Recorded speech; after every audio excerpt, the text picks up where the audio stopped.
Bueno, caficultura es una cosa, es un algo que yo había soñado desde muy pequeño cuando empecé a vivir las injusticias de la cultura cafetera, donde nosotros pasamos de vivir en un entorno familiar, en las fincas, durmiendo en la casa del dueño de la finca con su familia, comíamos igual que ellos, dormíamos en su casa con su familia y hasta nos conseguíamos de novias a las hijas del dueño de la finca.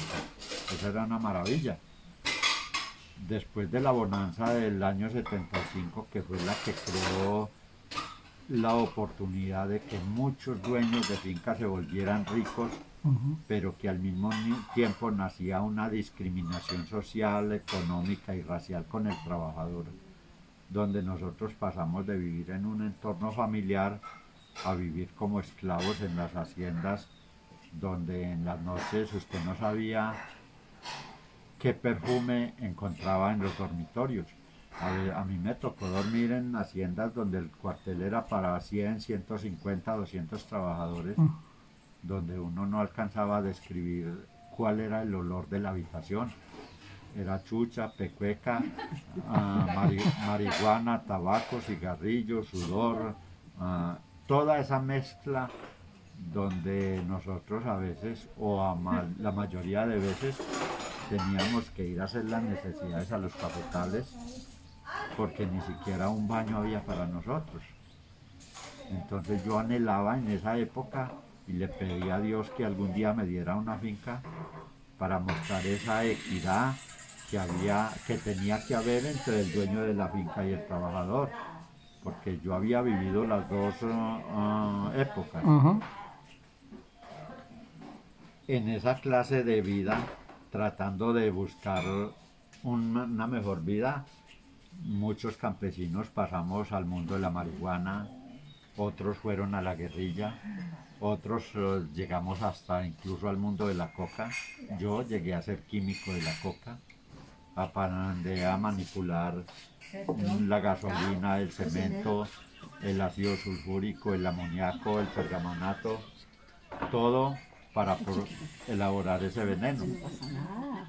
Pero rápidamente me di cuenta que ese no era el camino y con un capital de 180.000 pesos que gané en el año 85, 85, 86, vine a Pueblo Tapado, donde me convertí en un comerciante.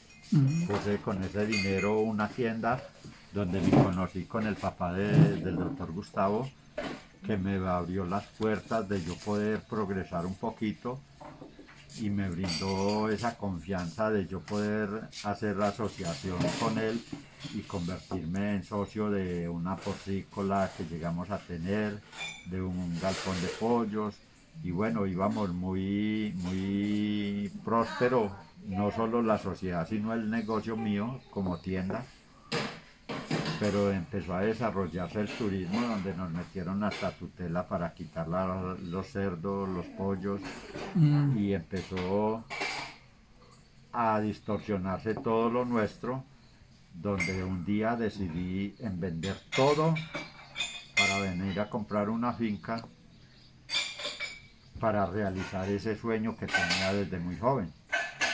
Pero en el camino, con la ayuda del papá de Gustavo, un día me dijo que por qué no hacía sociedad con don Gustavo.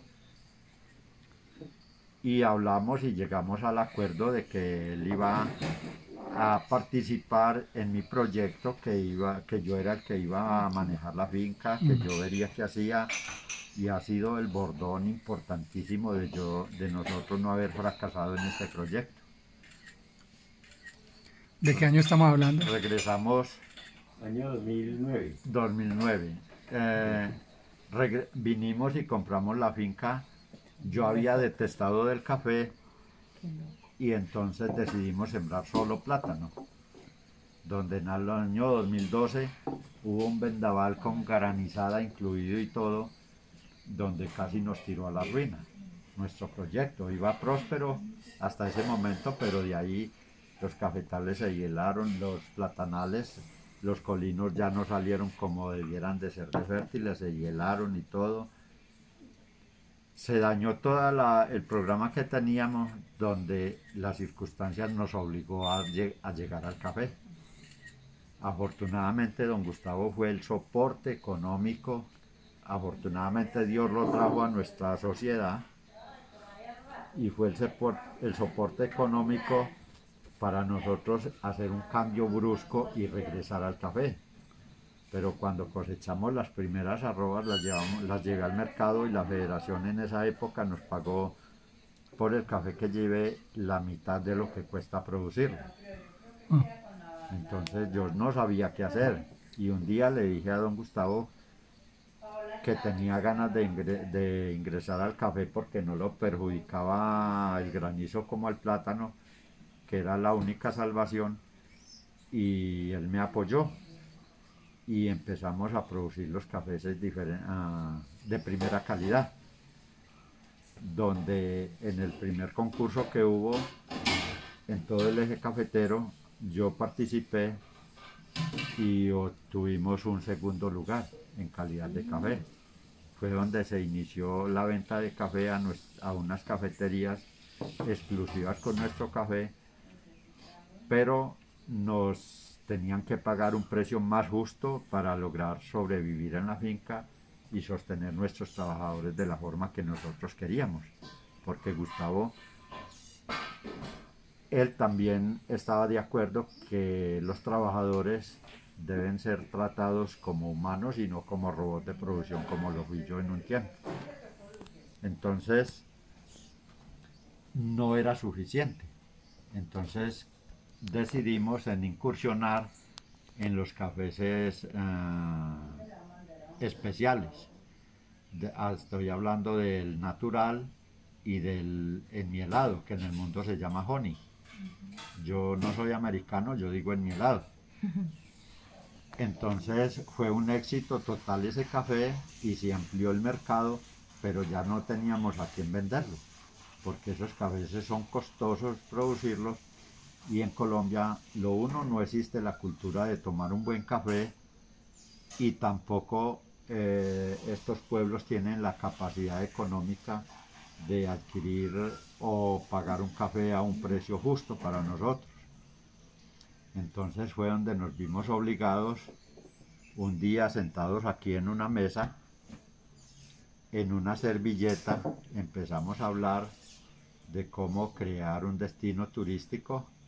Entonces decidimos que yo iba a contar parte de mi vida personal, eliminando esa parte violenta que viví en el mundo de la marihuana o de la coca, incluso en la del café, porque me tocó desde los 6, 7 años ver bajar por donde nosotros vivíamos en Apía las barbacoas con los vecinos muertos, unos porque eran liberales y otros porque eran conservadores.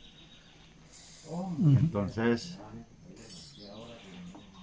para vender ese café nos tocó crear este tour, pero antes de hacerlo yo fui a muchos destinos turísticos donde nos dimos cuenta que al turista lo engañan contando shows, disfraces, libretos acomodados al dueño de la finca para obtener dinero. Entonces nosotros decidimos contar la verdadera historia de la cultura cafetera, que no solo encierra la guerrilla, el narcotráfico, sino cómo el campesino llegó al mundo de la marihuana, cómo llegamos a la coca, cómo fui químico de la coca, cómo se obtuvo esta finca y por qué estoy hoy aquí en esta finca. Entonces es una historia que ha provocado lágrimas, ha provocado de todo en los turistas que han venido. Los mismos turistas nos dieron el espacio de convertir un producto de café en un destino turístico y en un destino de alojamiento. Pero no queríamos mostrarle a los visitantes un hotel, un hostal, 5 estrellas, nada, no. Una dormida netamente campesina, humilde, pero cómoda y sencilla. Pero con lo más importante, el calor familiar que ha encerrado la cultura cafetera, donde aquí el turista llega y no se deja huérfano, no, se integra a la familia, como lo estamos haciendo ahora, porque esa es la principal esencia de la cultura cafetera. Entonces, afortunadamente, don Gustavo ha sido parte importantísima de este proyecto que hoy en día orgullosamente lo puedo decir y me siento orgulloso de ello, que una persona como yo, sin estudios, sin nada, que solamente aprendí a leer y escribir cuando tenía 7 años, hoy en día estén viniendo de la universidad, del SENA, de la Gobernación, de la Cámara de Comercio, de Universidad de Bogotá, a mirar lo que están haciendo aquí. Un proyecto que encierra 3 proyectos diferentes en el mismo sitio, pero todo dirigido en un sentido social, en el mostrar la equidad del trabajador, que el trabajador tiene que alimentarse igual que mi hijo, dormir en camas dignas igual que mi hijo, tener un salario lo más digno posible dentro de nuestro alcance. Y en todo eso Gustavo ha sido una columna o la columna vertebral que ha sido el soporte de todas las injusticias y los fracasos que de pronto hemos tenido en todo este recorrido. Y aquí llegamos en el 2009 y ya llevamos en el 2021, y yo creo que si no hubiera sido por la pandemia nosotros ya estábamos en un sitio donde pudiéramos no solo dar lo que les dije al trabajador, sino de pronto haberles ofrecido ya seguridad social, vacaciones, prima, todo lo de ley de una empresa, porque ese es mi proyecto a muy corto plazo. Entonces eso es Caficultur, no es un cuento, no es algo que leí en un libro, ni algo que me contaron, sino algo que yo viví y que me nació del alma y que quise llevarlo a la realidad, y encontré el apoyo de personas valiosas como don Gustavo. Muy bien. Muchas gracias por compartir.